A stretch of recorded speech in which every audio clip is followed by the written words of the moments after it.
आप सारे स्कूलों के ऑल पंजाब में जाके देखो, कोई भी स्कूल का रिजल्ट ना हो तो आप पकड़ इकट्ठे होए जी जैन स्कूल च साडे सारे पेरेंट्स इकट्ठे होए ने। इन्हां दे बच्चे नर्सरी तो लैके हुण तक इत्थे 10th तक इत्थे पढ़े ने जी।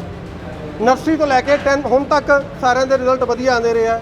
हुण मेरे बच्चे दे 8th क्लास च 5th क्लास च 90% मार्क्स है, 8th क्लास दे विच 82% है, 10th क्लास दे विच इन्हां ने 48% दित्ते। ਜਦੋਂ कि कोई एग्जाम नहीं होया, कोई कुछ नहीं होया, बिना एग्जाम तो बिना कोविड तो तुहानूं पता ही है कि कोविड चल रहा, कोविड करके ऑनलाइन क्लासिस सीगियां। ਇਹੋ ਜਿਹਾ ਕਿਹੜਾ ਟੈਸਟ ਇਹਨਾਂ ਨੇ ਲਿਆ ਜਿੰਦਾ 82 ਤੋਂ ਡਾਇਰੈਕਟ 48 ਤੇ ਆ ਜਾਏਗਾ। ਸਾਨੂੰ ਇਹ ਦੱਸਣ ਕਿ ਅਸੀਂ ਕਿਹੜੇ ਸਕੂਲ 'ਚ ਜਾ ਕੇ 48% ਦੇ ਨਾਲ ਐਡਮਿਸ਼ਨ ਦਵਾਈਏ ਬੱਚੇ ਨੂੰ। ਅੱਗੋਂ ਅਸੀਂ ਪ੍ਰਸ਼ਾਸਨ ਕੋਲ ਗਏ, ਇਹਨਾਂ ਦੇ ਜਿਹੜਾ ਇੱਥੇ ਪ੍ਰਸ਼ਾਸਨ ਉਹਨਾਂ ਨੂੰ ਪੁੱਛਿਆ ਗਿਆ ਤਾਂ ਉਹਨਾਂ ਦੇ ਕੋਲ ਕੋਈ ਜਵਾਬ ਹੈ ਨਹੀਂ ਇਸ ਚੀਜ਼ ਦਾ। ਸਾਰਿਆਂ ਕੋਲੋਂ 2500 ਰੁਪਈਆ ਐਗਜ਼ਾਮ ਫੀਸ ਲਈ ਗਈ। ਉਹ ਕਿਹੜੇ ਐਗਜ਼ਾਮ ਹੋਏ ਨੇ, ਕਿੱਥੇ ਲਏ ਗਏ ਨੇ, ਕੋਈ ਜਵਾਬ। ਵਜ੍ਹਾ ਕੀ ਸਮਝਦੇ ਹੋ? ਵਜ੍ਹਾ ਜੀ ਇਹਨਾਂ ਦਾ ਜਿਹੜਾ ਘਟੀਆ ਵਤੀਰਾ ਹੈ। ਇਹਨਾਂ ਕੋਲੋਂ ਅਸੈਸਮੈਂਟ ਬਣਾਉਣ ਵਾਲਾ ਨਾ ਤਾਂ ਸਟਾਫ ਸੀਗਾ, ਨਾ ਇਹਨਾਂ ਕੋਲੋਂ ਕੋਈ ਬਣਿਆ ਕੁਛ ਅਸੈਸਮੈਂਟ ਜਿਹੜੀ ਉੱਪਰ ਭੇਜੀ ਇਹਨਾਂ ਨੇ। ਉਹ ਇਹਨਾਂ ਨੇ ਗਲਤ ਅਸੈਸਮੈਂਟ ਭੇਜਣ ਕਰਕੇ ਹੀ ਸਾਰਾ ਕੁਝ ਹੋਇਆ। ਇਹਨਾਂ ਵੱਲੋਂ ਇਹ ਰਿਕੁਐਸਟ ਕਰੂੰਗਾ ਸਿੰਗਲਾ ਜੀ ਨੂੰ, ਐਜੂਕੇਸ਼ਨ ਮਿਨਿਸਟਰ ਨੂੰ, ਕਿ ਇਸ ਵੱਲ ਧਿਆਨ ਦੇਣ। ਜੇ ਕਿਸੇ ਕੋਲ ਪੈਸੇ ਦਿੱਤੇ ਨੇ ਉਹਨੂੰ ਵੀ ਬੁਲਾਉਣ। ਇਹਨਾਂ ਨੇ ਨਹੀਂ ਦਿੱਤੇ, ਕਲੈਰੀਫਿਕੇਸ਼ਨ ਦੇਣ ਇਸ ਚੀਜ਼ ਦਾ। ਇਹ ਜਵਾਬ ਦੱਸਣਗੇ ਕਿੱਥੇ ਕਿਸੇ ਨੇ ਪੈਸੇ ਮੰਗੇ ਇਹਨਾਂ ਕੋਲੋਂ। ਤੁਸੀਂ ਇਹ ਦੱਸੋ, ਇਹ ਪੋਸੀਬਲ ਹੈਗਾ? ऑनलाइन सारा कुछ जा रहा है, ऑनलाइन सब कुछ हो रहा है, ऑनलाइन स्टडी हुई है, ऑनलाइन स्टडी दी फीसां भी ਅਸੀਂ ਦਿੱਤੀਆਂ ਨੇ, ਜਦ ਕਿ ਸਾਰੇ ਪਾਸੋਂ ਇਹ ਸੀਗਾ ਕਿ ਫੀਸ ਨਹੀਂ ਜਾਏਗੀ। ਸਾਡੇ ਕੋਲ ਰਸੀਦਾਂ ਪਈਆਂ ਜਿਹੜੀਆਂ ਫੀਸਾਂ ਦਿੱਤੀਆਂ ਸੀ। ਫੀਸਾਂ ਭਰਨ ਦੇ ਬਾਵਜੂਦ ਸਾਡੇ ਬੱਚੇ ਅੱਜ ਡਿਪਰੈਸ਼ਨ 'ਚ ਚਲੇ ਗਏ ਨੇ। ਸਕੂਲ ਮੈਨੇਜਮੈਂਟ ਦਾ ਕਹਿਣਾ ਹੈ ਕਿ ਆਨਲਾਈਨ ਕਲਾਸਿਸ ਦੇ ਦੌਰਾਨ ਇਹ ਜਿਹੜੇ ਬੱਚੇ ਆ ਇਹਨਾਂ ਨੇ ਪੜ੍ਹਾਈ ਨਹੀਂ ਕੀਤੀ, ਇਸ ਕਰਕੇ ਇਹਨਾਂ ਦੇ ਮਾਰਕ ਘੱਟ ਆਏ। ਦੇਖੋ ਜੀ, ਮੈਨੂੰ ਇੱਕ ਚੀਜ਼ ਦੱਸੋ, ਇਹ ਮੈਨੂੰ ਆਨਲਾਈਨ ਦਾ ਕ੍ਰਾਈਟੇਰੀਆ ਦਾ ਦਿਖਾ ਦੇਣ। ਮੈਨੂੰ ਕਿਹੜਾ ਟੈਸਟ ਲਿਆ ਜਿਹੜੇ ਟੈਸਟ ਮੇਰੇ ਬੱਚੇ ਦੇ ਨੰਬਰ ਘੱਟ ਆਏ ਨੇ, ਦਿਖਾਣ ਮੈਨੂੰ। ਕੁਝ ਤਾਂ ਦਿਖਾ ਨਹੀਂ ਰਹੇ। ਇਹੋ ਜਿਹੇ ਕਿਹੜੇ ਟੈਸਟ ਇਹਨਾਂ ਨੇ ਲਏ ਨੇ, ਮੈਨੂੰ ਦਿਖਾਣ ਤਾਂ ਸਹੀ ਕੁਛ। ਕੀ ਮੰਗ ਕੀ ਹੈ ਪੰਜਾਬ ਸਰਕਾਰ ਤੋਂ? ਦੇਖੋ ਜੀ, ਮੰਗ ਸਾਡੀ ਹੈ ਕਿ ਇਹਨਾਂ ਦੀ ਐਫੀਲੀਏਸ਼ਨ ਕੈਂਸਲ ਕੀਤੀ ਹੈ, ਸਕੂਲ ਨੂੰ ਬੰਦ ਕੀਤਾ ਜਾਵੇ ਤਾਂ ਕਿ ਬੱਚਿਆਂ ਦੇ ਭਵਿੱਖ ਦੇ ਨਾਲ ਖਿਲਵਾੜ ਨਾ ਹੋ ਸਕੇ। ਸਾਨੂੰ ਹੁਣ ਤੁਸੀਂ ਮੈਨੂੰ ਇੱਕ ਗੱਲ ਦੱਸੋ, 2 ਸਾਲ ਹੋ ਗਏ ਸਕੂਲ ਬੰਦ ਨੇ। ਤੁਹਾਨੂੰ ਪਤਾ ਗਵਰਨਮੈਂਟ ਸਕੂਲ ਦੇ ਵਿੱਚ ਜਿੱਥੇ ਬੱਚੇ ਸਕੂਲਾਂ ਦੇ ਵਿੱਚ ਗਏ ਨਹੀਂ, ਉੱਥੋਂ ਦੇ ਬੱਚਿਆਂ ਦੇ 91% ਮਾਰਕਸ ਆਏ ਨੇ। ਉਹ ਕਿਵੇਂ ਆਏ ਨੇ? ਅਸੈਸਮੈਂਟ 'ਤੇ ਆਏ ਨੇ। ਪਿਛਲੇ ਰਿਜ਼ਲਟ ਉਹਨਾਂ ਦਾ ਵੇਖ ਕੇ ਆਏ ਨੇ। ਪਿਛਲਾ ਉਹਨਾਂ ਦਾ ਸਾਰਾ ਹਿਸਟਰੀ ਚੱਕ ਕੇ ਆਏ ਨੇ। ਇੱਕ ਮੇਰੇ ਘਰ ਤੇ ਭਾਈ ਸਾਹਿਬ ਨੇ ਇੱਥੇ ਆਪਣੇ ਹੋਰ ਬੱਚੇ ਆ, ਇਹਨਾਂ ਦੇ ਉਹਨਾਂ ਨੂੰ ਬੁਲਾ ਲਓ। ਆ ਜਾਓ ਭਾਈ। ਇਹਨਾਂ ਦੇ 95% ਬੇਟੀ ਦੇ ਮਾਰਕਸ ਸੀਗੇ, ਅੱਜ 82% ਰਹਿ ਗਏ ਨੇ। ਜੈਨ ਸਕੂਲ ਦੇ ਵਿੱਚ ਪਹੁੰਚੇ ਹਾਂ। ਬਹੁਤ ਹੀ ਦੁਖੀ ਮਨ ਦੇ ਨਾਲ ਆਏ ਹਾਂ ਸਕੂਲ ਦੇ ਵਿੱਚ। 10 ਸਾਲ ਤਾਂ ਅਸੀਂ ਬੜੇ ਪਿਆਰ ਦੇ ਨਾਲ ਤੇ ਬੜੇ ਉਤਸ਼ਾਹ ਦੇ ਨਾਲ ਆਉਂਦੇ ਸੀਗੇ ਕਿ ਸਾਡੇ ਬੱਚਿਆਂ ਦਾ ਭਵਿੱਖ ਜਿਹੜਾ ਬਹੁਤ ਜ਼ਿਆਦਾ ਸੁਰੱਖਿਅਤ ਹੈਗਾ, ਕਿ ਇਹਨਾਂ ਦਾ ਐਜੂਕੇਸ਼ਨ ਸਿਸਟਮ ਬਹੁਤ ਵਧੀਆ ਹੈਗਾ, ਕਿ ਬੱਚੇ ਇੱਥੇ ਪੜ੍ਹ ਕੇ ਕੱਲ੍ਹ ਨੂੰ ਡਾਕਟਰ ਬਣਨਗੇ ਜਾਂ ਕੋਈ ਹੋਰ ਅੱਛੇ ਪ੍ਰੋਫੈਸ਼ਨ ਦੇ ਵਿੱਚ ਜਾਣਗੇ। ਪਰ ਅੱਜ ਜਿਹੜੀ ਕੱਲ੍ਹ ਦਾ ਰਿਜ਼ਲਟ ਆਇਆ 10ਵੀਂ ਦਾ, ਉਹ ਵੇਖ ਕੇ ਤਾਂ ਸਾਡੇ ਪੈਰਾਂ ਥੱਲੋਂ ਜ਼ਮੀਨ ਨਿਕਲ ਗਈ ਹੈ ਕਿ ਇਹਨਾਂ ਨੇ ਇਹੋ ਜਿਹਾ ਪਤਾ ਨਹੀਂ ਕੀ ਕ੍ਰਾਈਟੇਰੀਆ ਅਪਣਾਇਆ ਕਿ ਜਿਹੜੇ ਬੱਚੇ ਵੀ ਬਹੁਤ ਜ਼ਿਆਦਾ ਇੰਟੈਲੀਜੈਂਟ ਸੀ, ਉਹਨਾਂ ਦੇ ਬੱਚਿਆਂ ਦੇ ਨੰਬਰ ਘੱਟੋ ਘੱਟ 25% ਘੱਟ ਕਰਤੇ। ਮੈਂ ਤੁਹਾਨੂੰ ਦੱਸਣਾ ਚਾਹੁੰਦਾ ਕਿ ਮੇਰੇ ਬੇਟੇ ਦਾ ਨਾਂ ਕਰਨਵੀਰ ਸਿੰਘ ਹੈ। ਉਹਦਾ ਜਿਹੜਾ 10ਵੀਂ ਦਾ 8ਵੀਂ ਦੇ ਵਿੱਚ ਉਹਦੇ 93% ਸੀਗੇ, 94 ਸੀਗੇ 9th ਦੇ ਵਿੱਚ। ਇਸ ਵਾਰ ਉਹਦੇ ਘੱਟੋ ਘੱਟ 93 94 ਹੋਣੇ ਚਾਹੀਦੇ ਸੀਗੇ, ਪਰ ਇਹਨਾਂ ਦੀ ਨਲਾਇਕੀ ਕਰਕੇ ਉਹਦੇ ਸਿਰਫ 78% ਮਾਰਕਸ ਆਏ ਨੇ। ਮੈਨੂੰ ਇਹ ਨਹੀਂ ਸਮਝ ਲੱਗਦੀ ਵੀ ਇਹਨਾਂ ਨੇ ਕਿਹੜਾ ਇਹ ਤਰੀਕਾ ਅਪਣਾਇਆ ਜਿਹਦੇ ਨਾਲ ਇਹ ਬੱਚਿਆਂ ਦੇ ਜਿਹੜੇ ਇੰਨੇ ਜ਼ਿਆਦਾ ਸ਼ਾਰਟ ਹੋ ਗਏ ਨੇ।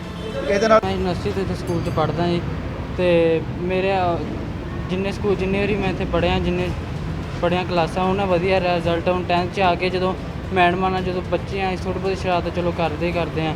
ਅਤੇ ਜਦੋਂ ਮੈਡਮ ਜਿਹੜੇ ਬੱਚੇ ਟਿਊਸ਼ਨ ਲੱਗੇ ਸੀ ਮੈਡਮ ਕੋਲ, ਉਹਨਾਂ ਦੇ ਮੈਡਮ ਨੇ ਅਸੈਸਮੈਂਟ ਵਾਧੂ ਲਾਏ। ਜਿਹੜੇ ਨਹੀਂ ਟਿਊਸ਼ਨ ਲੱਗੇ ਉਹਨਾਂ ਸਾਨੂੰ 48% 'ਤੇ ਆ ਗਏ। ਅਸੀਂ ਸਾਡੀ 12 11 ਇਹ ਅਸੈਸਮੈਂਟ ਸਾਡੀ ਭੇਜੀ ਹੈ ਸਕੂਲ वालों ने। प्रिंसिपल CBSE AVJVM जीरा, जो बच्चों की क्वेरीज़ और पेरेंट्स की क्वेरीज़ आ रही हैं रिगार्डिंग 10th का जो CBSE का रिज़ल्ट डिक्लेयर हुआ है, उसमें हमने जो भी रिज़ल्ट बनाया है वो बिल्कुल विद इन नॉर्म्स जो CBSE से हमारे पास आए हैं उसके थ्रू बना है। और सेकेंड थिंग, जो इनको लग रहा है कि शायद हमारे बच्चों के साथ गलत किया गया है, वो इनके बच्चे नहीं, वो हमारे स्कूल के बच्चे हैं, हमारे बच्चे हैं। तो इनका तो एक बच्चा है, हमारे सारे बच्चे हैं, तो हम उनकी पॉजिटिव ही रिपोर्ट देनी चाहेंगे। और जितनी उन्होंने मेहनत की है और जो डिज़र्व करते थे, एक्चुअल में वही मार्क्स उनको दिए गए हैं। कुछ स्कूल्स ने हो सकता है किसी मेथड को यूज़ करते हुए अच्छे नंबर बच्चों को दिए होंगे, बट हम ऐसा कोई फेक काम नहीं करना चाहते। और जो टीचर्स जो उनको इंचार्ज पढ़ा रहे थे वो भी आपको भी क्लियर करेंगे। उन टीचर्स ने भी बहुत अच्छे से उन पे जितनी मेहनत की और जो उनको लग रहा था उनसे डिस्कस करके ही सारे जो हैं पोर्टफोलियो जो सबमिट हुए। कई बच्चों की नोटबुक्स नहीं आई थी, उनके मार्क्स नहीं दिए गए जिनका प्रॉपर था। और एक और चीज़ थी ऑनलाइन ऑफलाइन, हमने प्रायोरिटी दी ऑफलाइन, क्योंकि जो बच्चा ऑफलाइन दे रहा है हमें भी पता है कि ऑनलाइन में वो कुछ जो है चीज़ें यूज़ करके भी अपने मार्क्स गेन कर सकता था। तो इस वजह से हमारे पास वो भी क्लैरिटी है। अगर किसी बच्चे को फिर भी लग रहा है तो हम दोबारा जो भी क्राइटेरिया बोर्ड का है उसके अकॉर्डिंग वो अपने बच्चों को दोबारा पेपर दिलवा सकते हैं। और जितना मेरा एक्सपीरियंस है और मैंने स्टाफ मेंबर से भी डिस्कस किया था रिजल्ट के टाइम, तो उसमें कोई बच्चा मेरे ख्याल से ऐसा नहीं निकलेगा जो एक्चुअल में दोबारा पेपर दे के भी अपने इन्हीं मार्क्स को क्रॉस कर जाए। मैम पेरेंट्स का ये एलिगेशन है कि यहाँ पे जो आपके टीचर्स हैं उनके बच्चे भी पढ़ रहे हैं, जी। उनके मार्क्स बिल्कुल ओके हैं, तो इनके मार्क्स नहीं, ऐसा कुछ नहीं है। हमारे जो टॉपर्स भी आए हैं उसमें से 1-2 बच्चे थे, कोमलप्रीत फर्स्ट आई है और सेकंड नंबर पे जो है एक लड़की है उर्वशी। और हमेशा पिछला सेशंस का भी अगर उसका रिजल्ट चेक करते हो तो ये 2 बच्चों में हमेशा कंपटीशन रहा है, कभी वो फर्स्ट कभी वो सेकंड, तो ऐसा कुछ भी नहीं है। आपके कहने का मतलब पार्शियलिटी वगैरह कुछ नहीं? बिल्कुल भी नहीं, 1% भी नहीं की गई है। और जिसको भी जो भी क्वेरीज हैं तो हम उनके लिए बैठे हैं openly, they can come to us, तो we are answerable to them. अभी मेरे टीचर्स भी आपको बताएंगे, जो बच्चे ज़्यादा पैनिक हो रहे हैं वो बच्चों को भी पता है कि हम स्टैंड वहाँ नहीं करते, वो अपने पेरेंट्स को मेरे ख्याल से मिसगाइड करना चाहते हैं कि स्कूल वजह बन गया उसकी, एक्चुअल वजह वो खुद बच्चे हैं। हमारे पास उनके जो ऑफलाइन पेपर है वो प्रूफ भी उनको काउंट किया गया और एक्सटर्नल ऑब्जर्वर को हमने सिंगल कुछ भी उनको पे नहीं किया है। जो वो करना चाहते थे एक्सटर्नल एग्जामिनर, जो रूल्स हैं हमने उनको पूरी वो दी कि उसके अकॉर्डिंग ही अपना रिजल्ट तैयार करें। 10th क्लास CBSE बोर्ड, तो जैसा बच्चों के रिज़ल्ट के बारे में हमें पता है कि जो नॉर्म्स बोर्ड ने भेजी थी उसी के अकॉर्डिंग, उसी के रिगार्डिंग हमने सारा रिज़ल्ट बनाया है अप टू डेट। जैसा बच्चों की उन्होंने इंस्ट्रक्शंस दी थी उन इंस्ट्रक्शंस के अकॉर्डिंग ही हमने सारे बच्चों का रिज़ल्ट बनाया है। लेकिन जो पेरेंट्स ऐसा बोल रहे हैं कि इसके कम आए हैं, डिज़र्विंग बच्चों को मार्क्स दिए गए हैं नंबर 1, और हमारे यहाँ पे 90% से अबव मार्क्स भी आए हैं बच्चों के। अगर हम देने होते तो सब बच्चों को जैसे उन्होंने काम करा था, जैसे उनकी अटेंडेंस थी, जैसे उनका सारा काम था, उसी के अकॉर्डिंग हमने बच्चों का जो रिज़ल्ट बनाया था उसी के अकॉर्डिंग उनके मार्क्स आए थे। हाँ जी, वैसे ही बना के भेजा था हमने, जैसा बोर्ड ने हमें इंस्ट्रक्ट किया था उसी के अकॉर्डिंग। अगर हम उनके एक आध ज़्यादा नंबर भी लगा देते थे तो हमारा जो डाटा था वहाँ पे अपलोड नहीं हो रहा था। जैसे 2 मार्क्स हमने सपोज़ किसी बच्चे के लगाने भी चाहे तो वहाँ पे भी वो डाटा वो गेन नहीं कर रहा था, रेड लाइन आ रही थी। तो इसीलिए हमें जो उनके एक्चुअल मार्क्स थे उसी के अकॉर्डिंग हमने मार्क्स भेजे। के बारे में आप क्या कहना? पेरेंट्स का एलिगेशन ऐसे है कि जो बच्चों के नंबर कम आए हैं वो अपने मतलब पेरेंट्स को फोर्स कर रहे हैं कि हमारे स्कूल वालों ने कम मार्क्स लगाए हैं, लेकिन ऐसा कुछ नहीं है।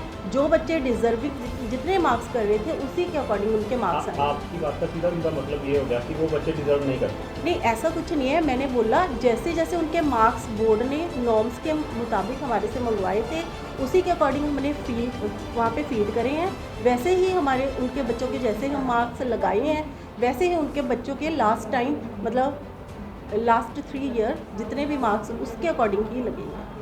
कि कोविड-19 आपको पता है, इस अकॉर्डिंग बच्चे स्कूल में नहीं आ रहे थे, घर पे वो पढ़ाई नहीं कर रहे थे। तो फिर दोनों चीज़ें हैं। इसका मतलब तो फिर स्कूल मैनेजमेंट की भी जिम्मेदारी नहीं, है। हम बोल रहे हैं कि हमने जो उनके मार्क्स भेजे हैं वो नॉर्म्स के अकॉर्डिंग भेजे हैं, हमने एक भी मार्क्स इधर से उधर नहीं करा है। नो नो नो, टीचर्स ने ऑनलाइन क्लास, हो सकता है टीचर्स ने लगाई हो और बच्चों ने ना लगाई हो, ठीक है। बच्चों ने टीचर्स ने हमारी स्कूल मतलब ऑनलाइन क्लासेस एक दिन के लिए भी इधर से उधर नहीं हुई है। नंबर 1, अगर टीचर पढ़ा रहा है फर्स्ट ऑफ ऑल बच्चों का भी फ़र्ज बनता है कि वो पढ़े।